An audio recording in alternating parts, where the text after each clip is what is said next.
Hi guys, welcome to my YouTube channel. मैं Yogesh Khandelwal. Guys, आज हम जो पढ़ने वाले हैं वो पढ़ेंगे हम रिडम्पशन ऑफ डिबेंचर। अब ये रिडम्पशन ऑफ डिबेंचर के अंदर जो चैप्टर हमारा चल रहा था, उस रनिंग चैप्टर में हमारा जो टॉपिक रह रहा था अभी तक, वो टॉपिक जो था वो आज हम पढ़ेंगे। वो टॉपिक है हमारा purchase of own debenture in the open market. कि कोई भी कंपनी अपने डिबेंचर्स को क्या कर सकती है, रिडम्पशन कर सकती है। लेकिन रिडम्पशन किस तरीके से कर सकती है? अपने डिबेंचर्स को ओपन मार्केट से परचेज करके भी रिडम्पशन कर सकती है। अब ये ओपन मार्केट से परचेज करना क्या होता है, सबसे पहले तो अपने को ये समझ में आना चाहिए। तो उसके लिए मैं आप सभी स्टूडेंट्स को ये बता देना चाहता हूं कि ओपन मार्केट से परचेज करने का मतलब क्या होता है।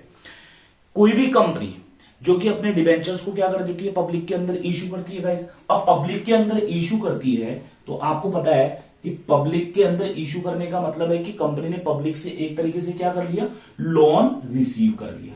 अब जब लोन रिसीव कर लिया तो फ्यूचर में उसका कंपनी को क्या करना पड़ेगा, रिडम्पशन भी करना पड़ेगा। अब जब कंपनी रिडम्पशन करेगी तो रिडम्पशन करेगी किसी भी डिबेंचर होल्डर जिन्होंने कंपनी के डिबेंचर ले रखे हैं, उनको रीपेमेंट करेगी। तो रीपेमेंट कब करेगी? जो उनकी ड्यू डेट्स होगी, उन ड्यू डेट्स के ऊपर ही कंपनी उनको रीपेमेंट करने वाली है। अब वो ड्यू डेट कब हो सकती है? तो भैया ड्यू डेट मान लो कंपनी आफ्टर 10 ईयर के बाद भी वो ड्यू डेट हो सकती है।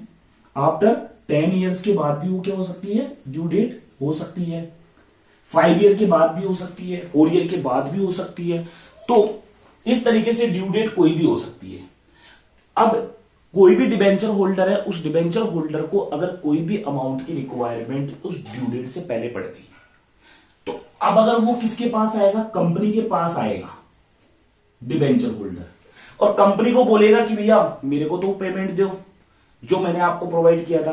कंपनी ने क्या प्रॉमिस किया था कि भैया मैं तेरे से लोन ले रही हूं, लेकिन तेरे को जो पेमेंट करूंगी वो तेरे डिबेंचर्स का जो रिडम्पशन करूंगी वो तेरी ड्यू डेट के ऊपर ही करूंगी। अब वो ड्यू डेट कब की थी? After 10 year. भैया तेरे को पेमेंट जो करूंगी वो 10 ईयर्स के बाद ही पेमेंट होगा। बोले भैया अब क्या करें?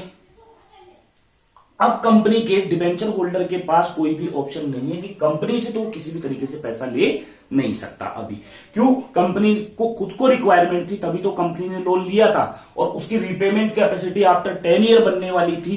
तभी कंपनी ने उसको प्रॉमिस किया था कि मैं आफ्टर 10 ईयर इतना अमाउंट देकर, वो जो भी हो अमाउंट एट पार हो चाहे एट प्रीमियम हो, कंपनी ने उसको प्रॉमिस कर दिया था आफ्टर 10 ईयर में पेमेंट कर दूंगा। तो अब उसको तो पैसे की जरूरत है डिबेंचर होल्डर को, तो पैसे की व्यवस्था कहां से करे? तो भैया वो जाएगा, कोई भी कंपनी का डिबेंचर होल्डर है उसके पास ये फैसिलिटी 2016 से पहले थी कि वो ओपन मार्केट के अंदर जाए। और ओपन मार्केट कौन होता है उसके बारे में मैं आपको बताने वाला हूं कि purchasing debenture from the stock market. बोले कोई भी कंपनी जो अपने डिबेंचर्स को लॉट की लॉट डिबेंचर्स क्या करती है, पब्लिक के अंदर इशू करती है। अब इशू करती है तो उसी इशू का फायदा कौन उठाता है? बोले स्टॉक मार्केट भी उन कंपनीज का एक लॉट का लॉट क्या कर लेता है, डिबेंचर्स का परचेज कर लेता है। अब इनके पास, इस स्टॉक मार्केट के पास क्या पड़े, कंपनी के डिबेंचर पड़े। अब कंपनी के डिबेंचर पड़े हैं तो अब ये क्या कर सकते हैं कि ये जो डिबेंचर होल्डर है, ये डिबेंचर होल्डर जिनको पैसा चाहिए ये ओपन मार्केट में जाएंगे और ओपन मार्केट में जाकर स्टॉक मार्केट के अंदर जाके अपने डिबेंचर्स को इन्हीं कस्टमर्स को और बेच देंगे कि भैया आपके पास पहले भी इस कंपनी के डिबेंचर पड़े हैं, आप हमारे और डिबेंचर ले लो। ठीक है, इसका फायदा किसको मिलता था? स्टॉक मार्केट को मिलता था। स्टॉक मार्केट को कैसे मिलता था? Stock market in debenture holder से वो डिबेंचर्स ले लेता था। लेकिन डिबेंचर होल्डर से वो डिबेंचर लेगा तो स्टॉक मार्केट जो चलता है वो किसके ऊपर चलता है? वो तो भैया डेली प्राइस के ऊपर चलता है। ऑनलाइन प्राइसेस, ऑनलाइन मार्केट है तो ऑनलाइन प्राइस के ऊपर चलता है। अब ऑनलाइन प्राइस उसकी ज्यादा भी हो सकती है, मोर भी हो सकती है, तो लेस भी हो सकती है। बोले सर लेस होगी उस कंडीशन में क्योंकि कंपनी ये बोलती है कि मैं तो तेरे डिबेंचर्स का रिडम्पशन डिस्काउंट पे नहीं करूंगी। तो बोले ये तो डिस्काउंट पे हो गया। क्यों? 100 रुपीज का डिबेंचर है, डिबेंचर होल्डर इस स्टॉक मार्केट में अपने डिबेंचर को देता था और उस टाइम पर अगर स्टॉक मार्केट में वैल्यू डिबेंचर की कम चल रही होती तो क्या करना पड़ता था, डिबेंचर होल्डर को तो पैसा चाहिए, तो इस कंडीशन में मान लो उस टाइम पे 98 या 95 रुपीज का क्या चल रहा हो, डिबेंचर स्टॉक मार्केट में चल रहा हो, तो डिबेंचर होल्डर को खरीदने पड़ते थे। क्यों? क्योंकि उसको तो पैसे की रिक्वायरमेंट थी, इस कारण से। तो अब ऐसी कंडीशन में इसका बेनिफिट किसको मिल जाता था, इस ऑनलाइन मार्केट को बेनिफिट मिल जाता था। क्यों? क्योंकि ये ऑनलाइन मार्केट, ये स्टॉक मार्केट क्या करता था, इस डिबेंचर होल्डर से जिसको आवश्यकता थी, था तो इस कंपनी का डिबेंचर होल्डर ही, लेकिन स्टॉक मार्केट इसका फायदा होता है, इस डिबेंचर होल्डर से सीधा का सीधा डिबेंचर ले लेता था और जो करंट प्राइस चल रही होती थी वो करंट प्राइस इसको पे कर देता था। बट आफ्टर 2016 के बाद में ये राइट्स किसने ले लिए, कंपनी एक्ट के थ्रू कंपनी ने राइट ले ली कि भैया अब है ना, तुम जाके डायरेक्ट क्या नहीं करोगे, स्टॉक मार्केट से डील नहीं करोगे।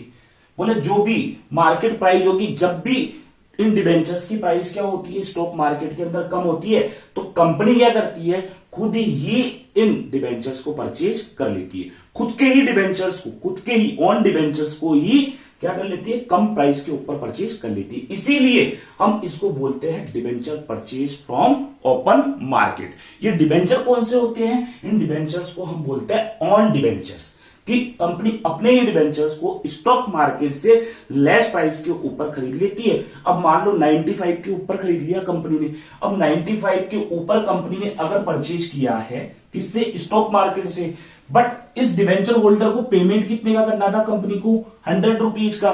तो भैया यहां पर 95 वाले डिबेंचर्स को कंपनी ने इधर से खरीदा और किधर कैंसिल कर दिया, इनको दे दिया। अब इनको दे दिया तो 100 रुपीज की लायबिलिटी को कैंसिल कर दिया और इनको पेमेंट कितना करना पड़ा, 95 का ही पेमेंट करना पड़ा। क्यों? क्योंकि यहां पर क्या कर लिया कंपनी ने, अपने ही डिबेंचर्स को, जो कि 100 रुपीज का डिबेंचर था, उसको 95 में परचेज कर लिया और लायबिलिटी कितने की कैंसिल कर दी, 100 रुपीज की डिबेंचर होल्डर्स की लायबिलिटी कैंसिल कर दी। तो गाइस ये होता है हमारा debenture purchase from open market.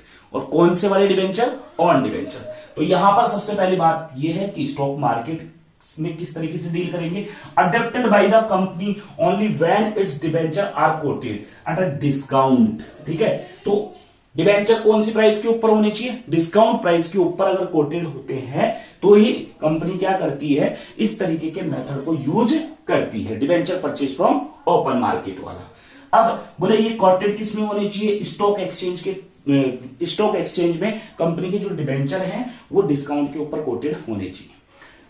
बोले सर इसका फायदा क्या है, तो इसका फायदा मैं आपको बता देता हूं। फायदा ये है, एक तो कंपनी को यहां पर फायदा मिल गया कि कंपनी ने क्या किया, अपने 100 रुपीज की जो लायबिलिटी थी उसको 95 के अंदर ही कैंसिल कर दिया।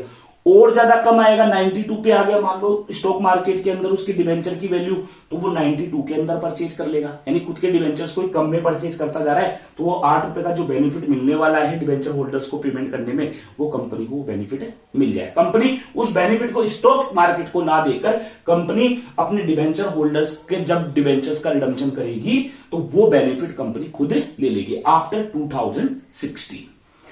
अब बोले सर दूसरा बेनिफिट, तो भैया अब इसमें कंपनी को पहले से हम ये अजम्पशन लेते हैं कि कंपनी के पास डीआरआर में पहले से पैसा पड़ा है, अब डीआरआर में हमको पैसा डालने की रिक्वायरमेंट नहीं है, क्योंकि डीआरआर का जो बैलेंस था वो कितना रखना पड़ता था, हमारे को 10% के बराबर हमको रखना पड़ता था। एंड जो रिक्वायर्ड इन्वेस्टमेंट हमारे को 15% की जरूरत पड़ती थी, वो 15% की जरूरत अब नहीं पड़ेगी, क्योंकि ऐसा अजम्पशन लिया जाता है कि जब डिबेंचर कंपनी ओपन मार्केट से परचेज करती है तो ये इन्वेस्टमेंट ऑलरेडी हमारे द्वारा किया हुआ होता है, इसलिए हमें इस इन्वेस्टमेंट की आवश्यकता भी नहीं पड़ती है। ये सारी चीजें किसके अंदर मेंशन होती है, जो हमारा कंपनी एक्ट है। भैया कंपनी एक्ट में साफ साफ आर्टिकल ऑफ एसोसिएशन, उस आर्टिकल ऑफ एसोसिएशन के अंदर सारी चीजें ये ऐसे कैसे मेंशन होती है। तो ये था इसका थ्योरिटी का पार्ट, और क्यों एक कंपनी अपने डिबेंचर्स को ओपन मार्केट से परचेज करती है उसका ये था रीजन। अब मैं आपको एक प्रैक्टिकल क्वेश्चन इसका छोटा सा लेकर बताऊंगा कि एक कंपनी अपने ऑन डिबेंचर्स को दो तरीके से क्या कर सकती है, ओपन मार्केट से परचेज करती है, उसका रीजन क्या है। एक तो इमीडिएट कैंसिलेशन के लिए करती है गाइस, सबसे पहला रीजन क्या है, इमीडिएट कैंसिलेशन के लिए। और नंबर 2 बोले कंपनी अपने ऑन डिबेंचर्स को मार्केट से परचेज करती है वो किसके लिए करती है? एज अ इन्वेस्टमेंट के लिए। अब कैंसिलेशन किस तरीके से होता है और इन्वेस्टमेंट किस तरीके से होता है, वो दोनों टॉपिक्स हम क्लियर करने वाले हैं। हाँ तो गाइस, जो हमारा ये फर्स्ट टॉपिक है own debentures or purchase immediate cancellation, तो इस वाले टॉपिक के लिए मैं आपको बता दूं, जो एंट्रीज हम पास करने वाले हैं बहुत सिंपल एंट्रीज पास करने वाले हैं। सबसे पहले जो कंपनी अपने डिवेंचर्स को परचेज करेगी, अपने का मतलब स्टॉक मार्केट से जो अपने खुद के डिवेंचर्स को परचेज करेगी, तो अब एज ए इन्वेस्टमेंट हो गया वो। तो अब इन्वेस्टमेंट का मतलब कि कोई भी कंपनी एसेट परचेज करती है तो एंट्री क्या करती है? Asset account to bank. अब यहां पर कंपनी क्या कर रही है? यहां पर ऑन डिवेंचर्स को परचेज कर रही है, तो ऑन डिवेंचर्स कंपनी के लिए क्या हो जाएगा? एक तरीके से एसेट हो जाएगा। तो own debentures account debit to, यहां पर हमने क्या कर दिया? बैंक। जितना पेमेंट हमने किसको किया? स्टॉक मार्केट को, यानी कि कंपनी की बुक्स में हमारी एंट्री होगी। अब इसके बाद में यहां पर क्या करना है? बेनिफिट उठाएगी कौन? अब कंपनी को खुद को बेनिफिट उठाना है। क्या करना है? जो डिबेंचर होल्डर्स के पास पेमेंट पड़ा था, ठीक है, जो डिबेंचर होल्डर्स को पेमेंट करना था कंपनी के, तो कंपनी उनके डिबेंचर्स को रिडीम करेगी। लेकिन अब रिडीम जो करेगी वो किससे कैंसिल कर देगी? इन ऑन डिबेंचर्स से उसके अमाउंट को कैंसिल कर देगी। तो जो कंपनी को प्रॉफिट होगा वो इसके थ्रू कैसे हो जाएगा? क्योंकि यहां पर लायबिलिटी को अगर कैंसिल करते हैं तो परसेंटेज डिबेंचर अकाउंट डेबिट, जो भी परसेंटेज होगी डिबेंचर की 9%, 10%, लाइक दैट जो भी होगा, यहां पर हम दे देंगे क्या? उनको डिबेंचर्स दे देंगे टू ऑन डिबेंचर अकाउंट, यानी ये वाले डिबेंचर्स कंपनी ने इससे क्या कर दिया? इन वाले डिबेंचर्स की लायबिलिटी को कैंसिल कर दिया। टू गाइस, मैंने आपको बताया कि यहां पर कंपनी को क्या होने वाला है? कंपनी ने ये प्रोसीजर अपनाया क्यों? क्योंकि कंपनी ने ये प्रोसीजर इसलिए अपनाया कि स्टॉक मार्केट से कंपनी को डिबेंचर्स क्या मिले थे? कम प्राइस पर मिले थे। कम प्राइस का फायदा उठाने के लिए कंपनी ने ऐसा किया, तो कंपनी को जो भी प्रॉफिट होगा कंपनी उसको क्या कर देगी? यहां पर to profit on cancellation of own debenture, ये कंपनी के लिए प्रॉफिट हो गया। अब ये जो प्रॉफिट होगा, तो गाइज यहां पर आप ध्यान रखिए कि जब हम कोई भी एसेट परचेज करते हैं, एसेट परचेज करने पे हमारे को कोई भी प्रॉफिट होता है तो वो हमारे लिए कैपिटल प्रॉफिट होता है। तो वैसे ही ऑन डिबेंचर्स हमने परचेज किए और उनका जो कैंसिलेशन किया, उन कैंसिलेशन से हमको जो प्रॉफिट होगा, कंपनी को जो प्रॉफिट होगा, वो प्रॉफिट क्या होगा? कंपनी के लिए कैपिटल प्रॉफिट होगा। और उस कैपिटल प्रॉफिट को हम कहां पर ट्रांसफर करेंगे? ये जो profit on cancellation of own debenture हुआ है, ये हमारे लिए कैपिटल प्रॉफिट है और इस कैपिटल प्रॉफिट को हम कैपिटल रिजर्व के अंदर ट्रांसफर कर देंगे। तो यहां पे profit on cancellation of own debenture account debit to capital reserve, ये हमारे 3 एंट्री के अंदर हमारा ये वाला फर्स्ट टॉपिक हमारा कंप्लीट। अब बोले सर इसका अमाउंट कैसे सेट करना है? मान लो हमने क्या किया, हमारे 500 डिबेंचर्स हमने परचेज किए और ओपन मार्केट से जो हमने परचेज किया वो कितने में कर दिया? 98 रुपीज के अंदर कर दिया। अब 98 रुपीज के अंदर कर दिया तो यहाँ पे 2 रुपीज के हिसाब से हमारा कितना हो गया? 1000 रुपीज का हमारे को 500 डिबेंचर्स के ऊपर बेनिफिट हो गया। इसका मतलब हमें यहाँ पर जो पेमेंट करना पड़ेगा गाइज, वो पेमेंट करना पड़ेगा यहाँ पे 49,000 का। तो 49,000 का हम यहाँ पर पेमेंट कर देंगे। अगर इन ऑन डिबेंचर्स को मार्केट से खरीदने के लिए कोई ब्रोकरेज या कोई भी एक्सपेंसेज हमारा आता तो उस एक्सपेंसेज को भी हम ऐड करके और फिर लिखते। मान 200 रुपीज का एक्सपेंसेज आ गया तो यहां पर 49,200 आ जाएगा। देन अब क्या करना है हमको? अब डिबेंचर्स हम पब्लिक से ले कितने में रहे? पब्लिक का मतलब जो हमारे डिबेंचर होल्डर्स थे जिनसे हम रिडम्पशन करेंगे, तो उनकी लायबिलिटी हम खत्म कितने से हम करेंगे? खत्म उनका, मान लो 100 रुपीज का डिबेंचर था, 100 रुपीज उनको रिडीमेबल रिडम्पशन के टाइम पे करने थे, तो यहां पर 500 मल्टीपल बाई 100 हम ले लेंगे तो ये हमारा हो जाएगा 50,000। बट हमको कैंसिल, हमारे को ये वाले डिबेंचर मिले कितने में? 49 में। तो हमारे पास से पैसा गया कितना भाई? 49,000। अल्टीमेटली पैसा तो जो हमने ऑन डिबेंचर स्टॉक मार्केट से परचेज किए थे, अल्टीमेटली पैसा तो हमारे पास 49,000 ही है ना, लेकिन हमने उतने से लायबिलिटी कितने से कम कर दी? 50,000 से। तो 1,000 का कंपनी को क्या हो गया भैया? Capital profit. और इस कैपिटल प्रॉफिट को यहां पर कैपिटल रिजर्व के अंदर हम ट्रांसफर कर देंगे। अब इस कैपिटल रिजर्व को हमने क्या कर दिया, कैपिटल प्रॉफिट को कैपिटल रिजर्व में हमने ट्रांसफर कर दिया। तो ये था हमारा कैपिटल प्रॉफिट जो कि कैपिटल रिजर्व में ट्रांसफर किया जाएगा। अदरवाइज कोई कैपिटल लॉस हो जाता है तो उस कैपिटल लॉस को भी हम क्या कर सकते हैं, इस प्रॉफिट से कैंसिल कर सकते हैं या राइट ऑफ कर सकते हैं। अब जो हम पढ़ेंगे वो है own debenture kept as investment. भाई कोई भी कंपनी होती है, वो कंपनी क्या कर सकती है, अपने डिबेंचर्स को ओपन मार्केट से यानी स्टॉक मार्केट से परचेज करती है। अब परचेज करने के बाद या तो वो कैंसिल कर दे, और या जो परचेज करे उसका पर्पज जो कि इन्वेस्टमेंट पर्पज से वो परचेज कर रही है, यानी कंपनी फ्यूचर में क्या करेगी, बोले इन स्टॉक मार्केट से अपने डिबेंचर्स को परचेज कर लिया तो कंपनी को क्या नहीं देना पड़ेगा, फ्यूचर में ब्याज का सेविंग हो जाएगी। ठीक है, अब सेविंग हो जाएगी, इस पर्पज से कंपनी क्या कर लेती है, इनको इन्वेस्टमेंट पर्पज से परचेज कर लेती है। अब इनके साथ भी कितने तरीके से ट्रीटमेंट किया जा सकता है, 2 तरीके से ट्रीटमेंट किया जा सकता है। लेकिन सबसे पहले ऑन डिबेंचर्स को इन्वेस्टमेंट पर्पज से जो हम परचेज करेंगे उसकी एंट्री क्या होने वाली है। तो ये यहां पर हम इन्वेस्टमेंट कर रहे हैं, तो investment in own debenture account debit to bank. ये तो साहब इन्वेस्टमेंट हमने कर दिया, ये इन्वेस्टमेंट करने की हमने एंट्री भी कर दी। अब जो ये इन्वेस्टमेंट किया है, इस इन्वेस्टमेंट के साथ कंपनी क्या कर सकती है, 2 तरीके से ट्रीटमेंट कर सकती है। बाद में कंपनी क्या करे, 2 तरीके से ट्रीटमेंट कर सकती है। ये जो इन्वेस्टमेंट डिबेंचर जो ऑन डिबेंचर जो परचेज किए हैं एज ए इन्वेस्टमेंट जो कंपनी रख रही है, इनको फ्यूचर में 2 तरीके से क्या कर सकती है, ट्रीटमेंट कर सकती है। अब वो ट्रीटमेंट एक तो हो सकता है कैंसिलेशन, कि इनको भी क्या करे, कैंसिल कर दे फ्यूचर में, और एक क्या हो सकता है, रीसेल। कंपनी क्या करे, इनको रीसेल करते हैं।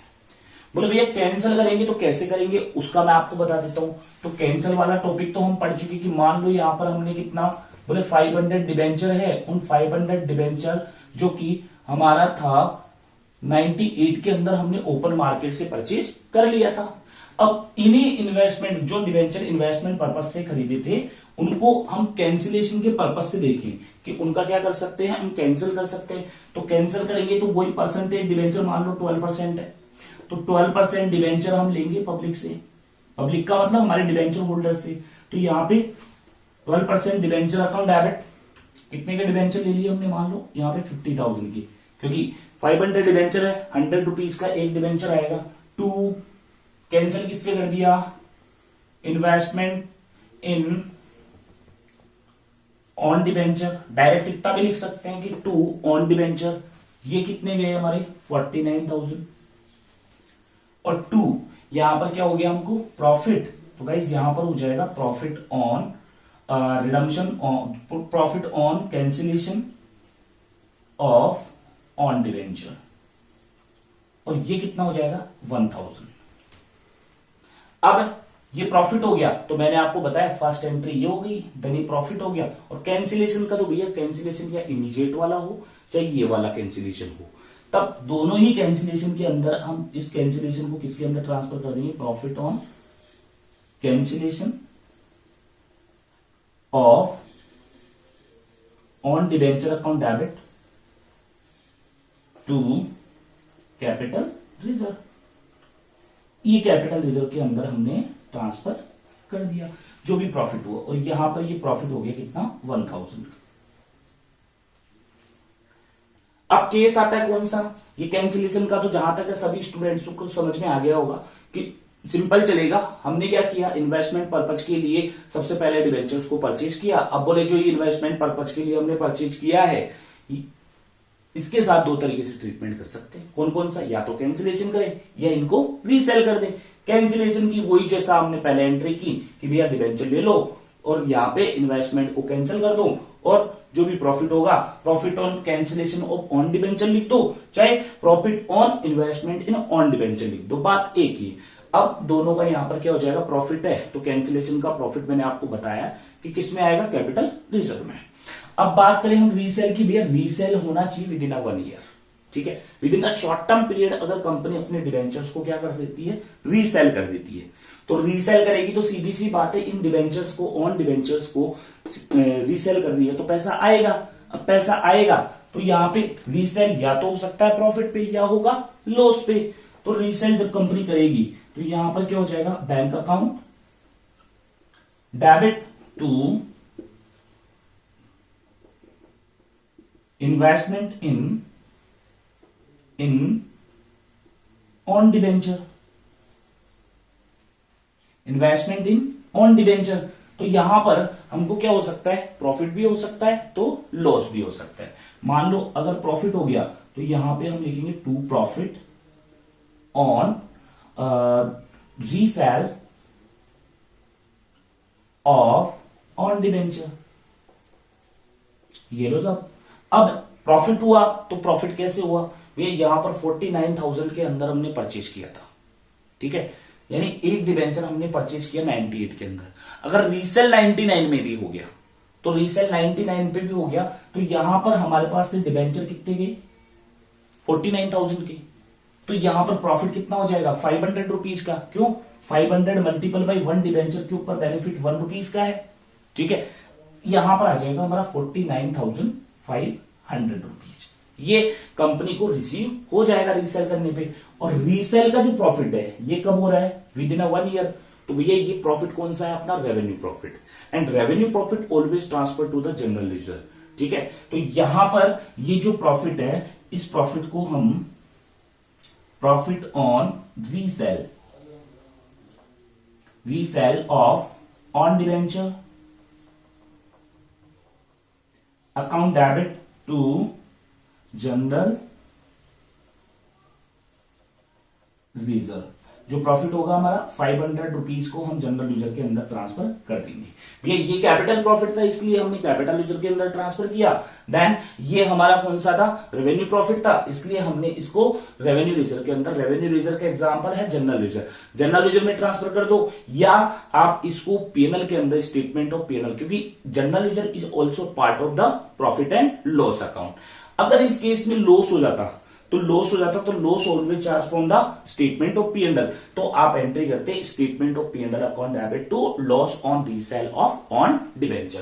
तो गाइस ये सिंपल सा टॉपिक था जो कि रिडम्पशन ऑफ डिवेंचर में debenture purchase from the open market से भी कंपनी क्या कर सकती है, अपने डिवेंचर्स का रिडम्पशन कर सकती है। जैसा कि मैंने आपको बताया इस पूरे टॉपिक के अंदर कि डिवेंचर जो कंपनी परचेज करती है वो इमीडिएट कैंसिलेशन के लिए भी करती है, तो इन्वेस्टमेंट पर्पज के लिए भी कंपनी क्या कर देती है, अपने डिवेंचर्स को रिडम्पशन करती है।